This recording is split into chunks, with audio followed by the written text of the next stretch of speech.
So you guys, I don't know if you saw this, but the latest situation, the latest twist in the Gene Hackman situation is that as you know, he left his money to his wife. She was the sole beneficiary.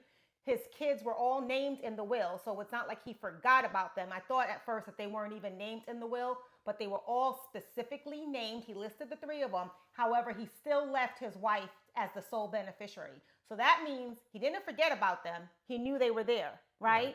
But he didn't leave them any money. Right. So now they are challenging the estate, the will, because she died first. Yes. So he left his money to his wife as the sole beneficiary. But if she died before him, she was no longer there to be the sole beneficiary. So technically, the kids are the heirs to this. Because they're named in the will also. And because they're the heirs, naturally. Right. Like, she's already gone, apparently a week before. Right. And now here they are. So this is a strange little twist to this situation. And then it becomes, well, he knew about them. I don't know what kind of relationship they had. They said that they're a little bit estranged. He didn't have a good relationship with them. So did he not want them to get any of the money? Is that what he wanted or didn't want? None of us will ever know. So when you make out a will, be clear.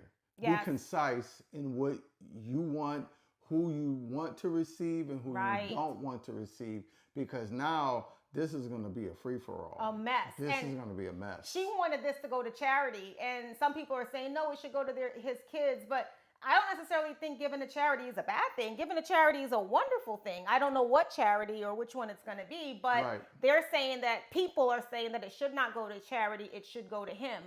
And to the children, to the three. And I said him because it's one main person, one of his children that I saw leading this fight, supposedly. Yeah, and that's going to be interesting because if he gains ground in this, watch how the other children come to the forefront of this. This is why I mean this is going to be a mess. Right. This is going to be an out of control situation of people scratching and clawing and scratching when the will could have just been made out in a way, not to say anything bad about him, but I don't think he foresaw what would befall them in this situation. No, because his wife is young. She's 30 years younger than him. When they died, he was 95 and she was 65. He probably did not think that she would pass before him. Right. Most people are not thinking it. And when he did it I think he did it like 20 years ago. Yeah. Like that wasn't even in his mind. I'm assuming, right? Obviously, because she was so much younger. 20 years ago, so she was 40. Yeah. And he probably thought that he would go before her just because of the natural law of physics and things like that. But anything can happen at any time. Tomorrow is not promised. So whatever you do, that's another lesson in life. Just live your life to the fullest. And if you are going to go, or, obviously we don't know when we're going to go, but make those proper preparations for your family if you want them to be okay. And, like I said, some people were saying, maybe, I guess there's a thing saying if you really don't want your children to have any of the money, you should leave them at least $500 because then it's clearly called out that this is the only amount that I'm leaving them. This is the number that they get. Yeah. Yes. So when you don't, it's kind of like, it's kind of like an oxymoron because when you don't leave them anything, it doesn't mean that you didn't want them to get anything. Yeah. It can mean they get everything. It can mean they get everything. But if you leave them $500, they know they only get $500. Exactly. And you don't want them to get $90 million because he had 3 properties. Oh, and that was the other thing. All the properties are listed in her name. He is not named as the owner. All 3 of the properties of their homes, they had like a real estate commercial property. They had a small little like piece of land, and then the home that they lived in, she is listed as the owner, not him, and he was the breadwinner. So who do those properties go to? And she has no children. And no family? I don't know about family. I don't know because maybe her family might come out now and say, oh no, this is mine. This is a mess. And they live such a private life. No one bothered them or no one talked to them or anything for years and things like that. Because the other thing is people are trying to get them to release their the pictures that the police found of their body when they went in the home. Why? They were like in a mummified state and everything. No. I don't think they should release. Why do people need that picture anyway? They don't need it. They don't deserve it. They have no right Well, to why it. would anyone want to see it? We already know that they passed. They were in the home. Morbid. It is really just for the police, for them to do their investigation to make sure that there was no foul play. But that's really it. So his family had to put like a hold, or they did get an injunction. It was held for now in Mexico, that in New Mexico, that they are not going to release the bodies, the pictures yet, because they were like because they're saying that the public interest has a right to it. I don't know, because I don't think anyone in the public has a right to that.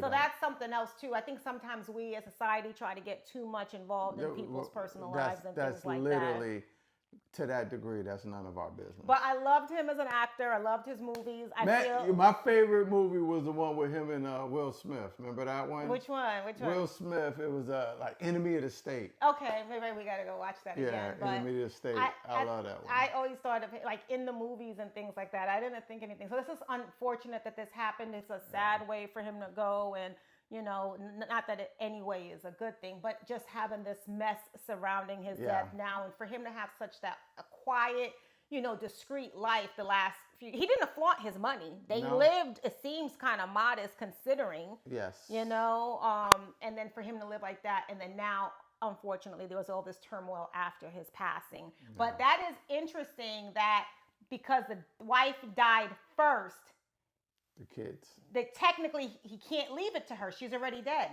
Right. But then and I think the fact that their names are in there now make them a part of the situation. The other thing we don't know, maybe she was named because she was supposed to also distribute. Maybe she was the one who was to distribute. Hey, listen, they pulling out all stops, champ.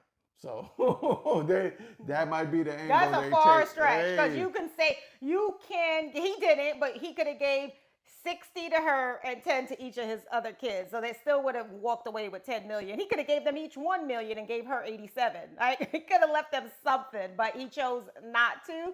Whatever his intent was, again, we will never know. I know he didn't forget about them based on what they said, because he named them. I'm in sound mind and blah, blah, blah, blah, blah. These are my kids, such and such and such. These are my assets. And my sole beneficiary is, he named his wife. Woof. Boom. End the case. So anyway, just as a married couple, make sure that you put provisions in your will. I'm not going to tell you who to take care of. You put provisions in your will for how you want your property, how you want your funds to be distributed, so that people are left in the way, your money is left in the manner in which you want it to go to, and people are not fighting about it after your death. Or maybe they will be arguing anyway. They still don't argue. Because they're going to be mad. Especially, they have 90 million reasons to be upset right now. Argue. So just take that as advice from us. Okay, guys? What are your thoughts? Drop them in the comments. Let us know. Do you think the kids have a right to this? Do you think that it should go to charity? What do you think? And then just as a family, how do you prepare? What do you do to make sure in these kind of situations your family will be all good? Just let us know, all right? Talk to you later. Bye. Bye. Oh, you're doing that from that movie. Bye. Yeah, bye. All right.